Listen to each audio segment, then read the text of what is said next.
3의 발광지입니다.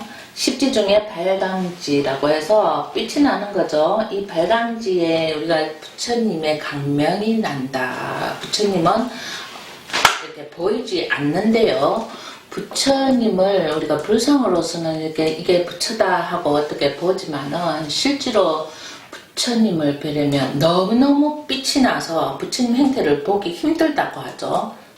그래서 부처님이 우리 옆에 오신 것도 모른다는 이야기도 있습니다.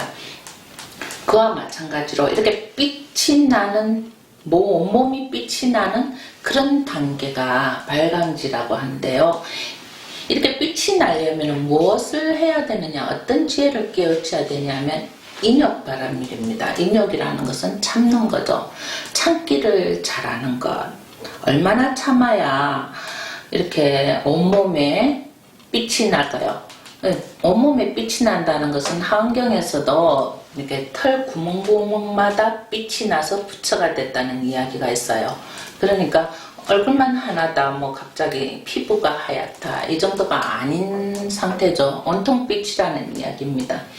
거기에 필요한 이 단계, 3의 단계, 발광지의 단계까지 오르는 보살은요, 인욕이 완전히 완성된 부분이죠. 이 인욕이 완성된 것은요, 우리는 사실 중생이기 때문에 이 인욕 부분이 굉장히 힘들어요. 상대적인 인연에 따라서 마음에 성도 나고 화도 나고 이렇게 참을 수 없는 것도 있죠. 그런데 인욕에서는 이 모욕을 받을 때도 우리는 화가 나잖아요. 왠지 자존심이 상하고 기분이 나쁘고, 이 모욕이라는 단어가 없는 상태죠. 어떤 말을 해도 달게 받는 거예요. 경허스님이나 이런 대사들이요, 옛날 이야기들을 들어보면 잘못을 하나도 안 했지만 사람들이 와서 때린대요. 그럼 기꺼이 맞는다는 거죠. 그 사람들은 이것이 잘못이라고 생각하기 때문에 자신을 때리는데 그냥 맞아준다는 거죠. 그게 인욕 바람일이에요. 모욕하고 비방하고 이런 것을 참아내는 것, 여기에 대해서 어떤 마음도 일어나지 않는 것, 궁핍하고 춥고 배고픈 것을 다 초월한 상태라는 거예요. 그런 수행을 다 할 수 있는 상태가 인욕바람이래요.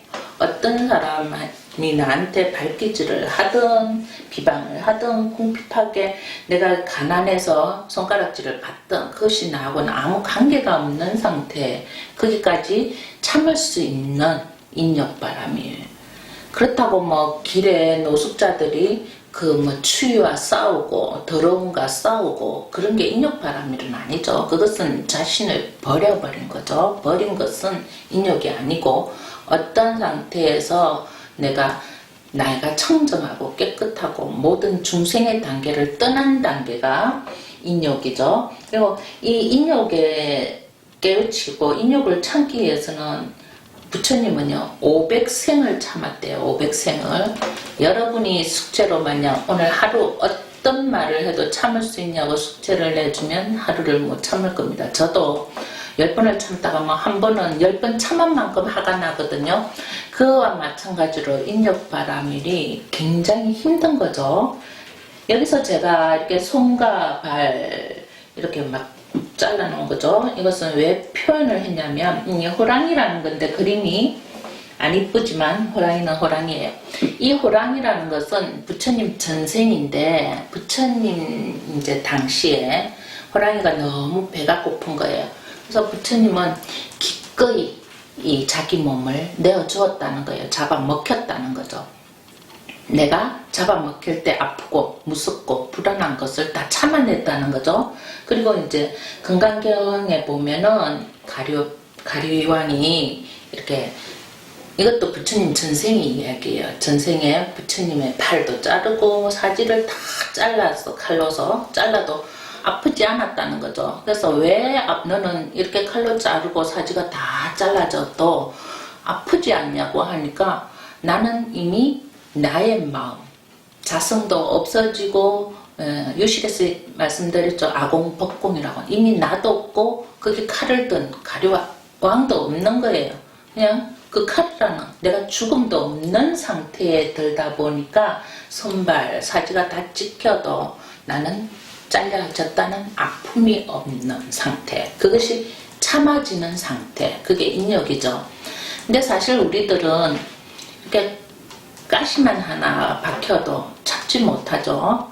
네, 제가 이제 우리 보살님들하고 일을 많이 하게 되면요, 이렇게 잔디도 하고 뭐 나무도 하고 가시를 이렇게 만지게 되면 저 같은 경우는 좀 너무 예민해서 그런 것을 참는다는 것보다 빨리 해결하고 방편을 빨리 내서 행복하게 빨리 하는 게 처리하고 그런 게 빠르다면은 어떤 한 보살님은 손에 막 가시가 박혔는데 그게 아무렇지도 않게 면역이 된 거예요.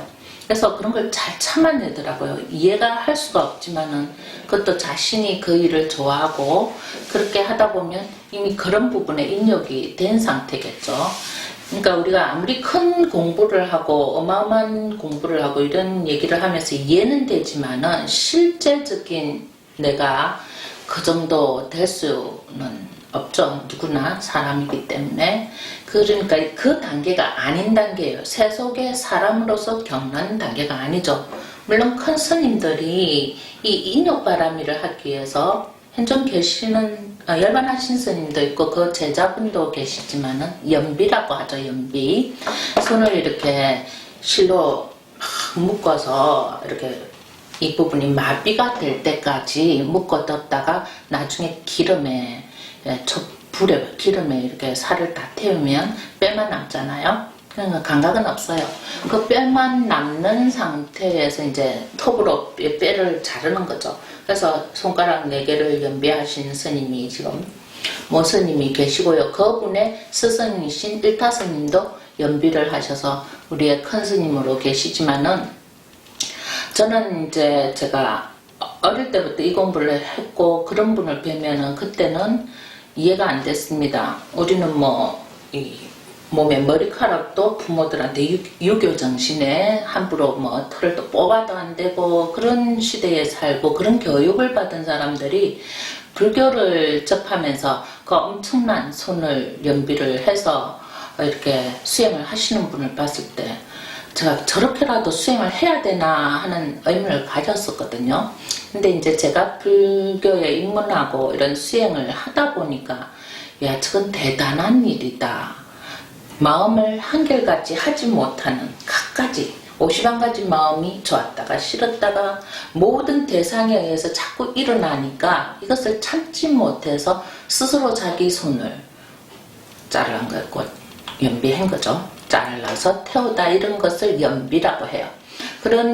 그렇게 해서 수행을 내 손을 보면서 그때 마음을 계속 일으켜서 수행을 하는 게 인욕바람일입니다. 그와 마찬가지로 한 시대에 100년을 사는데 현재 시대의 스님들도 손가락을 잘라서 연비하듯이 과거 전생에 스가모니 부처님은 500생, 그러니까 우리는 100생이잖아요. 그러니까 500생, 5번 생을 바꾸고 한 생이 아니고 500번의 생을 바꾸는 거죠. 100년 사는 것이 한 생이죠. 100생이 아니고. 그러니까 한 생을 500생이라 하니까 얼마나 많은 생이에요. 그죠? 그 생 동안 인욕을 하셨다는 거죠. 그래서 부처님 전설을 보면 사슴이 되었다가 무슨 이렇게 기어다니는 개도 되었다가 또는 메추리도 되었다가 이런 많은 부처님 전설이 나와요. 그 생들이 사람으로서 스가모니 부처로서 500생을 지낸 건 아닙니다. 짐승도 되었다가 한갓 벌레도 되었다가 또는 큰 뭐 어떤 사람의 형태 가난한 사람도 되었다가 이렇게 수없이 또 가리왕한테 이렇게 사지가 찢기는 사람으로 태어났다가 이런 생들이 500생을 참고 참아서 부처가 되었다는 이야기겠죠. 그러니까 우리도 지금 이 생에서는 사람으로 나서 100년을 살기 위해서 참지 못하고 탐욕도 부리고 욕망도 가꾸고 더러운 것도 가지고 오염된 세상도 살고 많은 욕심을 부려보고 탐진치 어리석음과 거짓으로 살아가고 있잖아요. 이것을 참을 수 있느냐 말이죠. 한 생 하루도 잘 참지 못하고 1년도 또 나의 인생 10년도 100년도 못 참을 것 같습니다. 그렇지만 부처님 공부를 하고 유식이나 경전을 통해서 나를 조금씩 조금씩 바꿔가야만 이 생이 500생을 이룬 벌레에서 축생에서 사람에서 부처가 되기까지 생이 그리 쉽지 않아요. 그래서 한 생에서 부처가 되려는 것은 어렵고요. 수없이 자기 생을 한번 살펴볼 이유가 있습니다. 예를 들어서 제가 전생을 좀 많이 이야기를 하는데요. 우리 보살님들이 뭐 강아지도 좋아하고 축생도 좋아하고 어떤 꽃도 좋아하고 그런 관심이 다 있잖아요. 그런 사람마다 그 인연법이 있어요. 꽃을 좋아하는 사람은 꽃에는 나비가 날아들고 벌이 날아든다면 꽃을 유난히 좋아했던 사람은 어떻게 써요? 그냥 전생에 벌이고 나비였을 수도 있다는 거죠. 그게 이제 꽃을 향기롭게 불판에 모든 꽃들이 이렇게 피어나게 그 복을 지었다면 사람으로 또 태어나서 꽃에 물을 주고 또 그것을 가꾸는 사람이 될 수 있는 복락도 짓듯이 이게 인연법을 잘 공부하고 또 나의 습관을 잘 공부하면 내 전생도 무엇이었는지 알 수가 있고요. 지금 내가 하는 일을 어떤 것에 관심 있고 어떤 일을 잘 해나가고 공덕이 지어지면 다음 세상에 그렇게 태어난다고 합니다. 그래서 이런 쉽지가 어렵다고 생각하고 부처나 보살 단계는 나의 것이 아니고 어떤 절대자의 것이라고 생각하면 여러분은 영원히 이 인간의 굴레에서 윤회를 해야 되는 거죠. 인간의 굴레에서 윤회를 하고 죽어서 또 사람으로 태어나고 또 사람으로 태어나면 그것도 감사한 일이지만 사실은 육도 윤회를 해야 되는 거죠. 축생, 아수라, 아기, 지옥 이런 인간보다도 더 낮은 단계로 우리가 태어나고 윤회하고 그 고통을 감내해야만 되는 것이기 때문에 지금 인간인 상태 법을 알아듣고 부처님을 만날 수 있고 경전을 보고 깨달을 수 있는 지금 사람 이런 상태에서 이런 십지의 보살님의 단계나 부처의 단계를 만나서 깨우치면 나는 더 나은 곳으로 윤회를 할 수 있는 거죠. 초월한 나를 찾을 수 있고 공적인 나를 찾을 수가 있죠. 나의 존재는 유식에서 칠식에 말씀드렸죠. 인간 세계에 살다가 죽는 나의 세상이 있다면 또는 이런 이야기를 듣고 깨달아서 한번 수행을 하고 나도 저렇게 한번 참아볼까 하는 마음을 가져서 다음 생에 부처로 태어날 수 있는 초월적인 상태인 나의 마음가짐도 있고요. 이런 것을 모두 초월해서 모욕이나 비방이나 궁핍이나 수행이나 이런 것에 꿈쩍하지 않는 공적인 나, 부처가 되는 나가 있다고 앞서서 배웠잖아요. 그 배워서 이런 단계에 올라갈 수 있다고 설명을 한 겁니다. 그리고 이런 아생 중생상이란 말이 있어요. 건강경에 이제 앞에서 얘기했지만 이렇게 사지가 찍히고 할 때 나라는 생각, 사람이라는 생각, 인간이라는 생각 이런 생각이 없어서 아픔을 못 느꼈다는 게 인욕바라밀입니다. 다시 한번 얘기 드리죠. 인욕바라밀은 내가 없어지고 내가 사람이라는 것도 없어진 초월된 상태에 내가 모든 공덕을 지을 수 있고 모욕이나 비방이나 궁핍이나 수행 같은 나쁜 이런 얘기, 악구 이런 걸 들어도 아무렇지도 않고 초월한 상태가 발감지 이런 이야기에 무심해지면은 내 몸에서도 빛이 난다는 것입니다. 그래서 부처님께서는 500생을 수행을 했는데 우리는 100년 아닌 남은 생, 지금부터 남은 생에 한 달에 한 번 정도라도 아니면 주말에 즐겁게 놀고 주말에 휴식을 하고 힐링하고 싶은 사람들은 이런 마음가짐으로 세상을 떠난 초월한 힐링을 한번 해보시면 어떨까 합니다. 그래서 모두 세포마다 발광, 빛이 나고 부처 같은 에너지를 가졌으면 좋겠습니다. 수고하셨습니다.